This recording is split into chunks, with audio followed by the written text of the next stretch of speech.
안녕하십니까, MC 자세입니다. 오늘은 두 바퀴인데 앞에 모터가 빠진 바이크를 타면서 영상을 만들어 보았습니다. 천고 마비의 계절이 오면서 말보다 더 살이 찌는 MC 자세가 되지 않기 위해서 죽도록 노력해 보는데 이미 중년에 들어서 몸이 마음대로 되진 않습니다.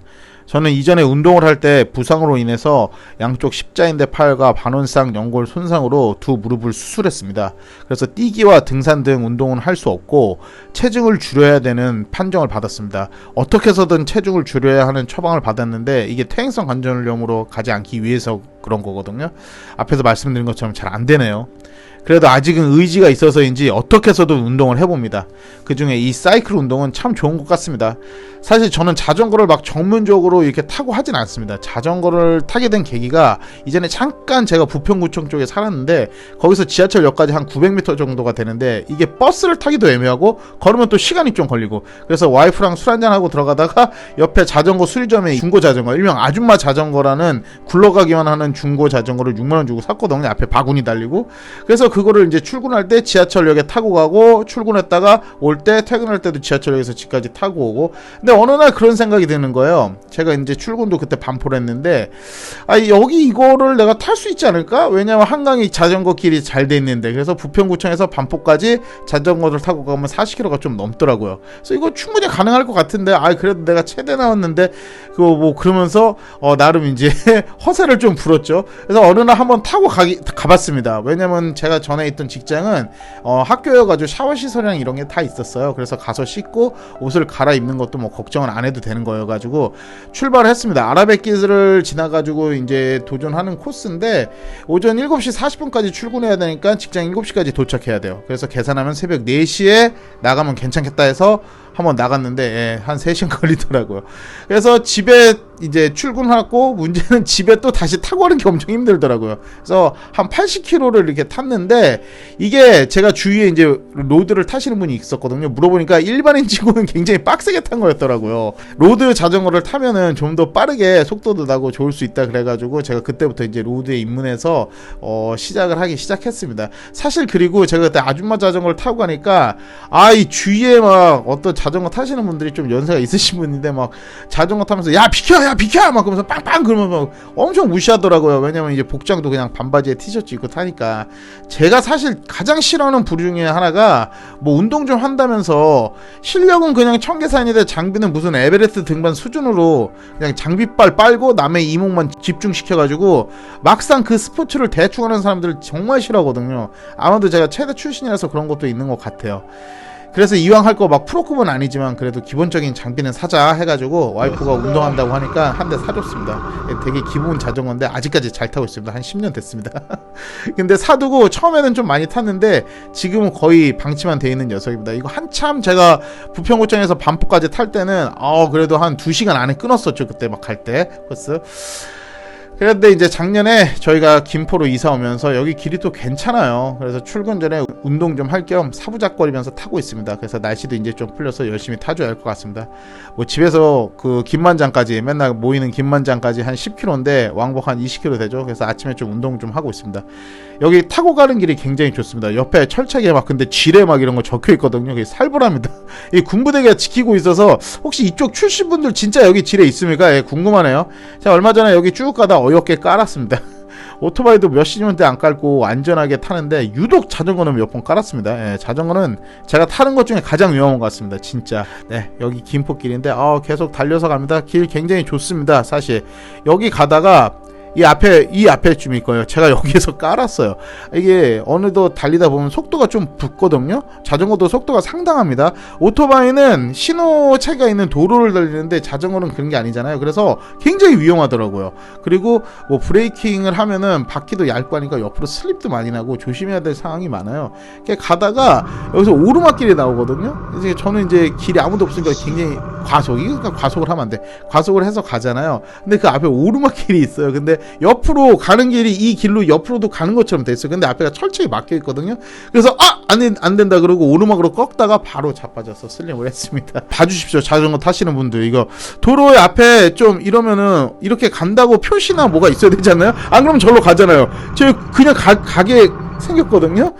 조심해야 됩니다. 그래서 여기 그래서 이제 이 오토바이는 특히나 저와 같은 중년에 한번 제가 이걸 타면 좋다라고 한번 소개를 해드리고 싶은 이유가 있어서 오늘 영상을 좀 만들어 봤습니다. 혼자 가는 여행도 그렇고, 중년은 사실 은퇴를 향해서 달려가는 분들도 많잖아요. 그래서 저는 그런 중년인 분들에게 좀 추천하는 편입니다. 이 오토바이는 우리의 인생은 1막이 있다면 2막도 3막도 있기 때문입니다. 뭐 언제나 열심히 일하고 쫓기듯 살아온 삶에 한 번은 내가 쫓아가듯 달려볼 때 그 낭만은 상당합니다.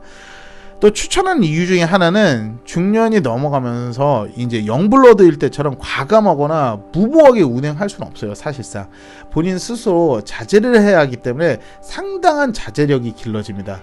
사람은 이 나이를 먹으면은 자신을 자제하기보다는 오히려 가끔은 내 고집과 내 생각만 할 때가 많이 있습니다. 그럴 때 자제력을 가진 어른의 모습을 보여주면 많은 사람들에게 리스펙을 받을 수 있습니다. 그런 자제력을 기르기에는 오토바이만큼 좋은 곳은 없더라고요. 가끔은 동생들과 어울려 탈 때 막 여기는 이렇게 제끼면 돼 하는 마음이 굴뚝 같을 때 많이 있습니다. 하지만 그럴 때마다 제가 지나온 삶, 그리고 내 가족, 그리고 내가 지키고 있는 것들, 앞으로 내 삶을 더 생각해 보면은 그런 감았던 스로틀의 힘을 자연스럽게 빼게 돼 있습니다. 빠른 속력 때문에 보이지 않았던 주위의 아름다운 풍경이 이때 눈앞에 펼쳐지더라고요. 또한 이 건강 측면에서도 오토바이는 솔직히 살이 빠지거나 열량을 엄청 소비하는 운동이 되는 것 같지는 않더라고요. 저는 물론 이제 여름에 한여름에 탈 때는 이제 살이 빠지는 느낌이 드는데 그거는 수분이 빠진 거죠. 선수급으로 타시는 분들은 다르겠죠. 그분들은 이제 레저 스포츠의 영역이 아니니까. 하지만 우리가 하는 레저 스포츠의 영역에서는 보면은 막 육체적으로 격렬하게 이 지금 타는 로드 자전거보다도 땀을 많이 나거나 칼로리를 많이 소모하는 것 같지는 않습니다. 하지만 칼로리보다 중년에 가장 위험한 게 뭐죠? 바로 만병의 요소인 스트레스죠. 이 스트레스를 풀어버리기에 아주 좋습니다. 왜냐하면은 이 바이크를 타다 보면은 온전히 운행에만 집중하게 돼 있어요. 나와 이 달리는 길이 하나가 됩니다. 그러다 보면 평소에 많은 생각을 하잖아요, 우리는. 그래서 머리 아팠던 것들이 점점 사라지고 매우 긍정적인 마인드로 생각을 하게 됩니다. 그래서 가끔은 친한 친구도 모임도 있지만 혼자 이 길을 달려보기를 저는 권해드립니다. 함께 가서 즐거운 부분도 분명히 있습니다. 하지만 오롯이 혼자 오토바이와 나만이 떠나는 여행은 나라는 인간의 삶 속에서 내 자신을 돌아보고 아름다움을 찾는 순간을 경험해 볼 수 있기 때문입니다. 자, 오늘도 달리다 보니까 이제 김만장이 왔네요. 김만장에 뭐 바이크들 많이 있지만 자전거 타고 오지 말라는 거 없죠. 사실 여기 자전거 타시는 분들도 많이 있어요. 그래서 이제 오늘 김만장이 왔는데 또 저희 동호회 분 중에 김포에 사시는 형님이 계신데 마침 김포에 오셔가지고 또 커피도 한 잔 사주시더라고요. 저번에 제가 사줬다고. 그래서 커피 한 잔 마시고 이런 저런 얘기하고, 강아지들 엄청 귀엽죠. 이 강아지들도 오토바이랑 똑같아요. 그 맑은 눈으로 오직 그 사람 우리만 바라보는 그 눈빛 때문에 저는 강아지들을 엄청 좋아합니다. 제가 개도 키우고 저도 3마리의 개를 하늘나라로 보내봤지만 참 강아지들은 착해요. 네, 우리만 오직 바라보는 그 눈빛 굉장히 아름답죠. 그래서 좀 불쌍한 면도 있어요. 강아지들 생명도 짧고. 엄마랑 아이 같더라고요. 항상 엄마를 이렇게 쫓아다니는데 저희 집에 제가 강아지를 키우니까 강아지 냄새가 나서인지 저한테 오더니 안 떠나더라고요. 엄청 귀엽지 않습니까? 역시 약간 이런 시골 자부르존 같이 약간 이런 애들이 야생미도 있고 굉장히 귀엽습니다. 제가 이제 집으로 가고 있는데 갑자기 뭐가 따라오는 느낌이더라고요. 보니까 형님이 뒤에서 액션캠을 찍으면서 저를 따라오고 계시더라고요. 그래서 제가 느리니까 빨리 먼저 가시라고 하니까 먼저 보내드리고 저는 이제 집으로 복귀하고 있습니다. 근데 중년에는 또 이 책임과 동시에 외로움도 참 많은 시기라고 저는 생각해요. 그럴 때 내 옆에 사랑하는 가족이 있고 친구가 있어 좋지만 때로는 나에 대해 온전히 생각하는 내가 있어야 한다고 저는 생각해요. 그런 내 자신을 돌아볼 수 있는 아름다운 취미가 바로 모토바이크라고 저는 생각합니다. 그래서 푸르른 하늘을 보면서 혼자 바이크를 타고, 물론 이제 어디 가실 때 계획을 세우고 나가야죠. 그냥 계획 없이 나갔다면 큰일 납니다. 예, 바이크는 차랑 틀려가지고 견인 서비스도 굉장히 힘들 수도 있기 때문에 어딘가 갈 계획을 충분히 세운 다음에 우리는 여행을 한번 혼자 떠나보는 건 저는 추천합니다. 저는 가끔 혼자 이렇게 떠날 때가 많이 있고요. 저희 동호회 방장도 혼자만 갈 때가 많이 있습니다. 한번 온전한 나를 찾는 혼자만의 여행 준비해 보시고 지금 자신을 찾아서 한번 떠나보시기를 권해드립니다. 이 내가 건강해야 내 가족도 내 주위의 사람도 건강할 수 있으니까요. 중년에 많은 취미가 있지만 이렇게 나를 돌아보고 온전한 나를 찾을 수 있는 이 모토바이크라는 취미를 저는 굉장히 추천드립니다. 물론 항상 안전이 우선입니다. 꼭 중년이 아니어도 모토바이크를 타면서 나를 생각하는 모든 분들께 언제나 진심으로 건강하고 행복하길 기원합니다. 이상 MC 자세였습니다. 감사합니다.